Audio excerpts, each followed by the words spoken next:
Itinuturing na sentro ng komersyo ang Escolta sa Maynila noong dekada 50 at ngayon planong muling pasiglahin ng komersyo sa Escolta sa tulong ng call centers na mag-uupisina sa ilang matandang gusali sa lugar. Balitang hatid ni JP Soriano. Kung may Makati at Ortigas tayo ngayon. Noon, ang Escolta sa Binondo, Maynila ang itinuturing na business at shopping district sa Maynila. Ang Calvo Building halimbawa na siyang unang tahanan ng GMA Network at DZBB noong 1950s, itinuturing na isa sa pinakamatandang gusali sa Escolta. Karamihan sa mga gusaling nasa Escolta ay may disenyong kung tawagin ay Neoclassical Art Deco.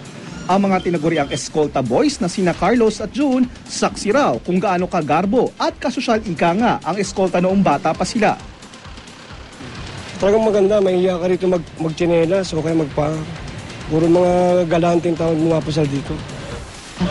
Ano yung itsura ng Escolta noong bata pa kayo? Maganda, sikat. Parang Makati.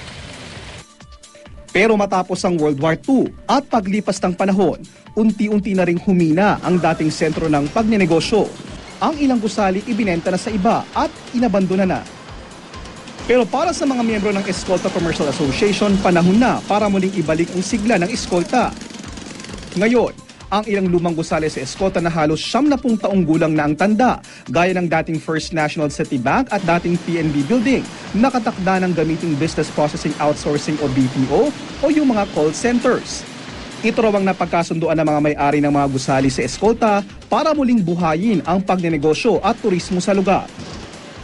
Kapag yung building totally either abandoned as in the case of FLCD or practically going to be unoccupied as in the case of City Colleges of Manila, di wala nang opportunity lost yon, di ba? Dahil talagang babakante din naman, no? So talagang pwedeng pasukan ng BPO. Ayon sa Manila Historical and Heritage Commission, espesyal ang papel at kahulugan ng Escolta sa ating kasaysayan. That Escolta is really such a unique street in the whole of the Philippines. Because I don't think there's any other street in the Philippines, not only in Manila, where the buildings, each of the buildings, was constructed or designed by a very famous or by very famous Filipino architects. No? Ayon sa MHHC, bagaman nakasaad sa batas na hindi pwedeng galawin o sirain ng isang gusali na 50 years old pataas, pasok naman daw sa tinatawag na adaptive reuse ang gagawing opisinang BPO sa mga lumang gusali sa Escolta.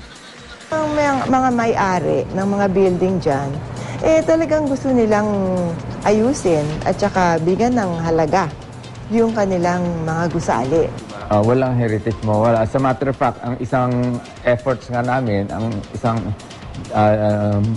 tinatarget naming effort is we wish to collect itong mga history and the events na nakaraan na naganap sa Escolta. Ayon naman sa Escolta Commercial Association, nakahanda na rin ang iba pang may-ari ng matatandang gusali sa Escolta na paupahan sa mga BPOs ang kanilang mga building. Sa isang gusali raw na magiging BPO, maaaring makapagbigay ng trabaho sa 10 hanggang 15,000. Nag-umpisa na rin silang maglagay ng museum tungkol sa kasaysayan ng Escolta, tampok ang iba't ibang memorabilia noong panahon ng Batang Escolta. Ang mga gagawing pagbuhay sa tumamlay na Escolta, ikinatutuwa ng mga Escolta Boys gaya ni Carlos. Pero sana raw sa gagawing pagbabago, di masira ang lumang diwa ng lugar na kinalakhan niya. JP Soriano, GMA News.